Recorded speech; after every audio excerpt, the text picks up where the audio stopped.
Okay, kids. So, another change. Like, I ain't got enough to change on this thing. So, on the crane, I took off the central box 200. There's a shit ton of wires on there. And I had an RX12, REX12 on there. So, I did the math and I had, I was going to have enough spots, but I couldn't do the one wire thing to get it to run S.Bus. So when they said, oh yeah, you got to have a REX, well, I had one, so I had to put it in there, and I got it programmed, and shit if it didn't work. So now I have this REX receiver, and I have 12 slots. I haven't plugged anything into it yet. So it's got one wire that comes from there to there, and I'm putting it where I had one of my little satellite receivers. And then this one, the REX 12, has really long leads on here, so I'll be able to do a whole bunch of stuff on here. But so I'll be, this one will be like way down here, and this one will be like way up there. So the antennas will be way far away. But it's a much cleaner setup because I don't have all the shit in there anymore.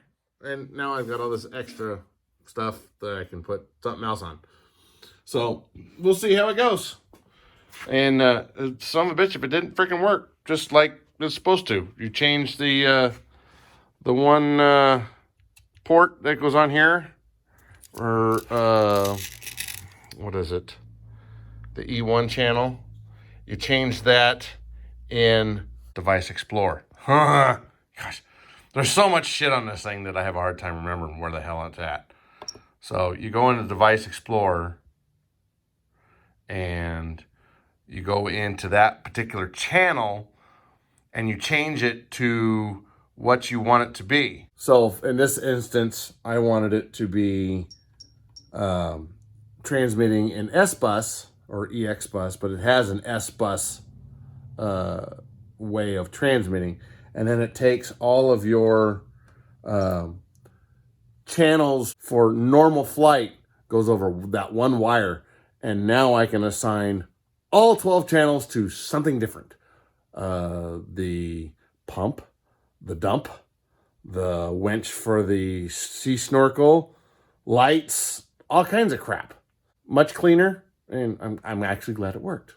So, and for my buddy Joel Rosenzweig back east, see what I did, Joel? I did just like you asked me to. He wanted me to put another support because I had these supports back here, and he thought, maybe it'd be a better idea to have these supports up here, bringing the front half of this down to all of the guts that hold this thing all together. So, Joel, don't say I didn't ever listen to you. Of course, I listen to you all the time. So, there you go. Get out and build something again. All right, so here is this version's final resting place. Whether or not it actually stays here is another story. So what we're going to do is I took the receiver off of the mechanics. It used to be underneath the NASA, so I've taken that off. And now it is mounted where the CB200 was.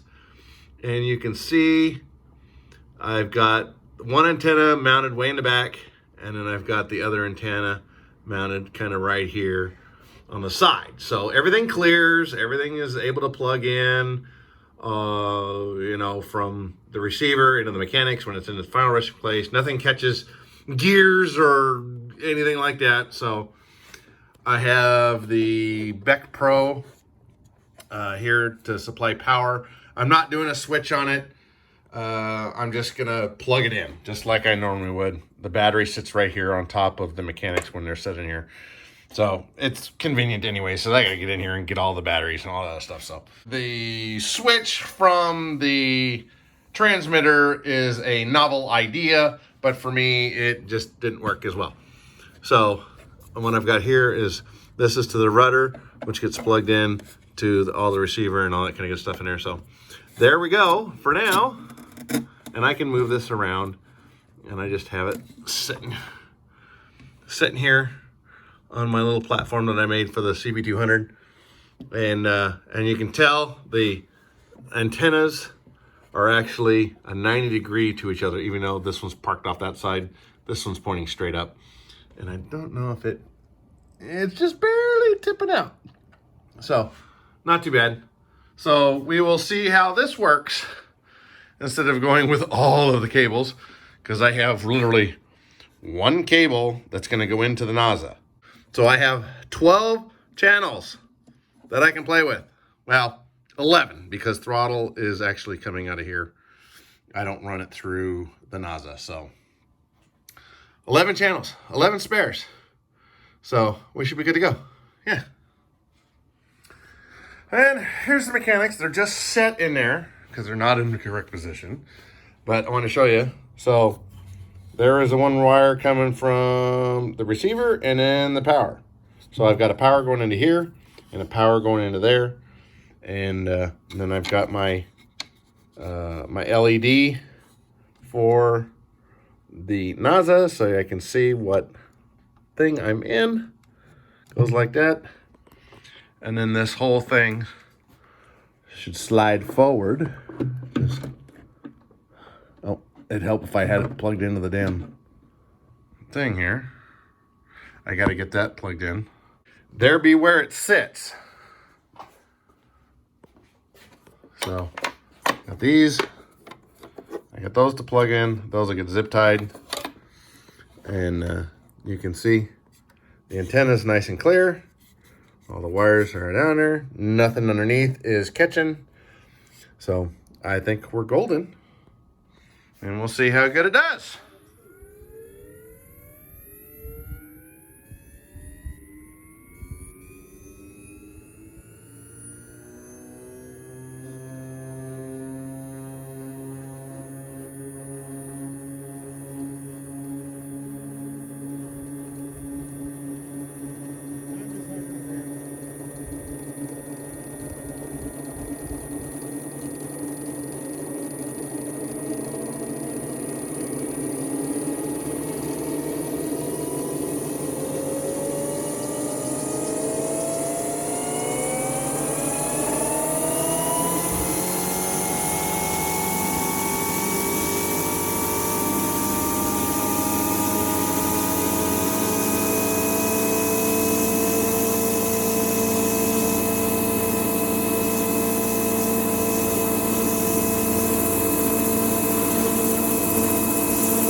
Well, that was windy as shit.